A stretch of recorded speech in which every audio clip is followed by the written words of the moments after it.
Mubasheer P Akbar ചേരുന്നു. മുബഷീർ, ഈ അധ്യാപകൻ പറയുന്നതിൽ ഒരുപാട് കാര്യങ്ങളുണ്ട്. ഒന്ന്, അധ്യാപകരോടൊക്കെ ഒരു കൂടിയാലോചന നടത്താതെ കൃത്യമായി എങ്ങനെ പദ്ധതി നടപ്പിലാക്കണമെന്നറിയാതെ ഇങ്ങനെ ഒന്ന് പ്രഖ്യാപിക്കുന്നു. മറ്റൊന്ന്, ഇത് നടപ്പിലാക്കാൻ സർക്കാർ പൈസ തരുന്നില്ല, ഇവരുടെ കയ്യിൽ നിന്നാണ് പൈസ പോകുന്നത്.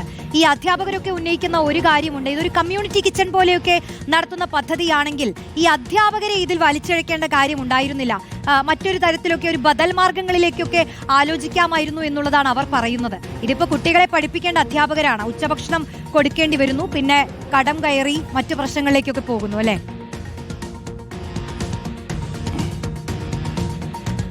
തീർച്ചയായും മലപ്പുറം ജില്ലയിൽ ഉൾപ്പെടെ 5000-ലധികം കുട്ടികൾ പഠിക്കുന്ന സ്കൂളിൽ സമാന സ്ഥിതിയാണുള്ളത് എന്നുള്ളതാണ് മലപ്പുറം ജില്ലയിലെ വണ്ടൂർ ചീക്കോട് ഭാഗത്ത് പ്രവർത്തിക്കുന്ന കല്ലാമൂല സ്കൂളിലെ പ്രധാന അധ്യാപകനായിട്ടുള്ള മുഹമ്മദ് മുസ്തഫ മാസ്റ്റർ വ്യക്തമാക്കുന്നത്. ഉച്ചഭക്ഷണം വിതരണം ചെയ്ത വകയിൽ മാത്രം 3 മാസത്തെ കുടിശ്ശിക ജില്ലയിൽ മാത്രം വിവിധയിടങ്ങളിലെ സ്കൂളുകളിലെ പ്രധാന അധ്യാപകർക്ക് ലഭിക്കാനുണ്ട് എന്നുള്ളതാണ് അവർ ചൂണ്ടിക്കാണിക്കുന്നത്. ഒരുപാട് അക്കാദമിക് ആയിട്ടുള്ള കാര്യങ്ങളൊക്കെ തന്നെ അവർക്ക് ഉത്തരവാദിത്തം നിർവഹിക്കാനുണ്ടാവും. പക്ഷെ അതിനിടയിൽ ഇതുകൂടി വലിയൊരു തലവേദനയായി മാറിയിട്ടുണ്ട് എന്നുള്ളതാണ് അവർ ചൂണ്ടിക്കാണിക്കുന്നത്. അവരുടെ പോക്കറ്റിൽ നിന്ന് പണമെടുത്ത് ചെലവഴിക്കേണ്ട ഒരു സാഹചര്യമുണ്ട്. ചില പ്രധാന അധ്യാപികമാരൊക്കെ തന്നെ താലിമാല പണയം വെച്ച് വരെ ഇതിന് പണം കണ്ടെത്തേണ്ടുന്നൊരു സാഹചര്യമുണ്ട് എന്നുള്ളതാണ് അവർ ചൂണ്ടിക്കാണിക്കുന്നത്.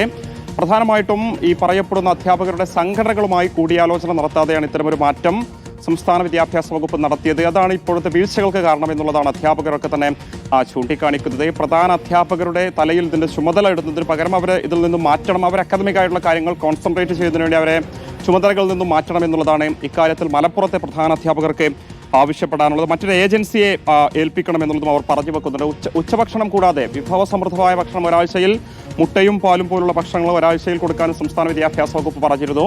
ആ വകയിലും ഏകദേശം നിരവധി പണം ലഭിക്കാനുണ്ട് എന്നുള്ളതാണ് ഈ ഒരു അധ്യാപകൻ ചൂണ്ടിക്കാണിക്കുന്നത്. 2 മാസത്തെ കുടിശ്ശിക പല സ്കൂളുകളിൽ പ്രധാന അധ്യാപകർ പണമെടുത്ത് ചെലവാക്കി കൊടുത്ത വകയിൽ ലഭിക്കാനുണ്ട് എന്നുള്ളതാണ് നേരത്തെ പറയുന്നത്. നേരത്തെ പറഞ്ഞതുപോലെ തന്നെ കേന്ദ്ര സർക്കാരിന്റെ ഫണ്ട് കൃത്യമായി ലഭിക്കാത്തത് കൊണ്ടാണ് ഇവ വിതരണം ചെയ്യാൻ സാധിക്കാത്തത് എന്നുള്ളതാണ് ഇതുമായി ബന്ധപ്പെട്ട അധികൃതരെ സമീപിക്കുന്ന സമയത്ത് അവർ പറയുന്നത് എന്നുള്ളതാണ് വ്യക്തമാക്കുന്നത്. മാറി മാറി വരുന്ന സർക്കാരുകൾ ഈ അധ്യാപകരുടെ ദുരിതം കൺസിഡർ ചെയ്യുന്നില്ല എന്നുള്ളൊരു പരാതിയും അവർ മുന്നോട്ട് വെക്കുന്നുണ്ട്. ഇതിൽ കേവലം രാഷ്ട്രീയ ആരോപണമല്ല, മറിച്ച് അധ്യാപകരെ സംബന്ധിച്ച് LP സ്കൂൾ പോലെയുള്ള വിദ്യാഭ്യാസ ഇടങ്ങളിൽ കുട്ടികളുടെ അക്കാദമിക് ആയിട്ടുള്ള കാര്യങ്ങളിൽ ഇടപെടാൻ കഴിയാത്തൊരു സാഹചര്യമുണ്ട്. ഇത്തരത്തിലുള്ള അധിക ചുമതലകൾ നിറവേറ്റപ്പെടുമ്പോൾ അതോടൊപ്പം തന്നെ അവരുടെ PF പോലെയുള്ള സംവിധാനങ്ങളിൽ നിന്നും ലോൺ എടുത്തുകൊണ്ട് ഈ ഒരു പണം അടയ്ക്കേണ്ട സാഹചര്യമുണ്ട് എന്നുള്ളതാണ് അവർ ചൂണ്ടിക്കാണിക്കുന്നത്.